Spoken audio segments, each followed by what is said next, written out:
নমস্কার, শান্তনু হাজরা বলছি। আমার ভাইয়ের রক্তে রাঙানো 21শে ফেব্রুয়ারি এ গান আমরা গেয়েছিলাম তোমাদের জন্যে, এই বাংলাদেশের জন্য গেয়েছিলাম। 21শে ফেব্রুয়ারি আমার মতো হাজার বাঙালি তার রক্ত দিয়ে স্বাধীনতা, অর্ধেক স্বাধীনতা নিয়েছিল, ভাষা আন্দোলনে তারা শহীদ হয়েছিল। আজকে সেই গান পাল্টে গেল, আর আজকে আর 21শে ফেব্রুয়ারি আমার ভাই রক্ত রাঙানো নয়, আজ 5ই আগস্ট আমার বোনের ইজ্জত নষ্টের গান।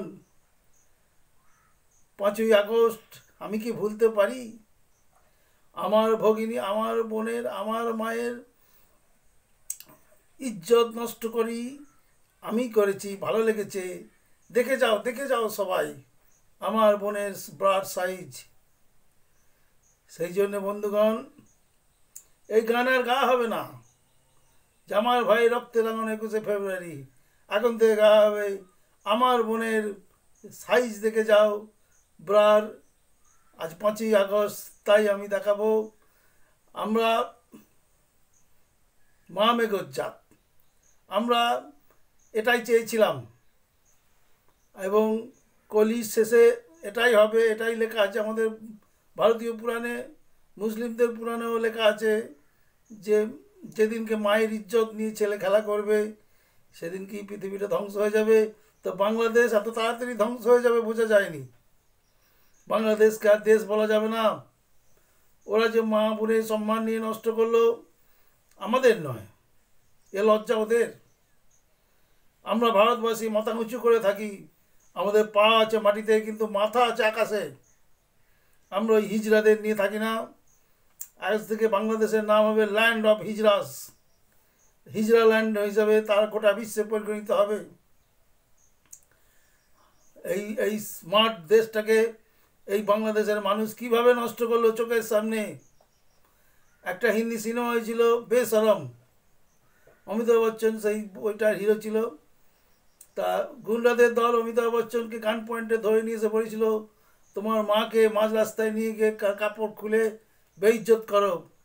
তা প্রাণ ভয় অমিতাভ বচ্চন নিজের মাকে মাঝ রাস্তায় নিয়ে গিয়ে তার কাপড় খুলে বেইজ্জত করেছিল। তারপরে গুন্ডাদের সেই হাসি তাকে সে সহ্য করতে পারেনি। তা গুন্ডারা একে একে এসে যখন ওর মায়ের ব্রা ধরে টানাটানি করছিল, তখন অমিতাভ বচ্চনের মধ্যে এক বিরাট আসরি শক্তি আসে, এবং তিনি গুন্ডাদের সঙ্গে সঙ্গে 20 জন গুন্ডার বিরুদ্ধে একা লড়াই করে সব কটাকে ধরাশায়ী করে দেন। এই হলো বেশরমের গল্প। কিন্তু বন্ধুগণ, আপনাদের দেশেও বেশরমি কাজ হলো, এবং আমরা আনন্দ পেলাম এই দেখে। কেন আমার বোনের ভগিনী, আমার ভগিনীর ইজ্জত তো নষ্ট হয়নি, আপনার বোনের ইজ্জত নষ্ট হয়েছে। তা স্বাভাবিকভাবেই আমার মজা হয়েছে, আমি দেখেছি, আমি আনন্দে নাচছি। আপনারাও নেচেছেন, খুব ভালো করেছেন। এটাই বোধহয় আপনাদের শরীয়তে আইনে লেখা আছে, এটাই বোধহয় মুসলমানদের নিয়ম। আমার প্রশ্ন হচ্ছে, কোনো ভালো মুসলমান কি দেশে নেই? কোনো মা বোন কি দেশে নেই যে তারা তাড়িয়ে তাড়িয়ে উপভোগ করলো শেখ হাসিনার এই ব্রা নিয়ে খেলা খেলা করা? দেশটা তো ভালোই ছিল। রজ্জাকের বই, রজ্জাকের সিনেমা, আশরাফুলের ব্যাটিং, সালাউদ্দিনের বল, এছাড়া ওই ওই যে যাকে আমরা ধ্বংস করলেন, যে 3000 বাদ্যযন্ত্র গোটা বিশ্ব জুড়ে সংগ্রহ করেছিলেন, সেই রাহুল আনন্দ, তার বাড়িও পুড়িয়ে দিলেন। আপনারা সমস্ত গানের শিল্পী, সমস্ত সিনেমার শিল্পী, সমস্ত খেলোয়াড় তাদের বেইজ্জত করলেন, তাদের বাড়িঘর পুড়িয়ে দিলেন। এটা কিসের বিপ্লব, কিসের লড়াই, কিসের আন্দোলন? আপনারা থাকুন অন্ধকারে।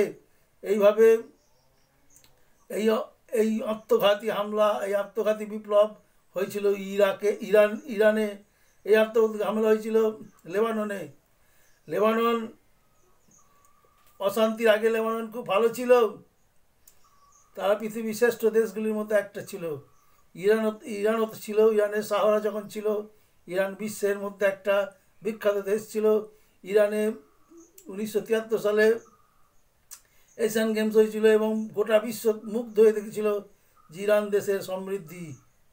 সেই ইরানে আয়াতুল্লাহ খোমেনি এক বিশাল জঙ্গি গোষ্ঠী, তারা এইভাবে বাংলাদেশের মধ্যে বিপ্লব ঘটিয়ে ক্ষমতায় আসলো।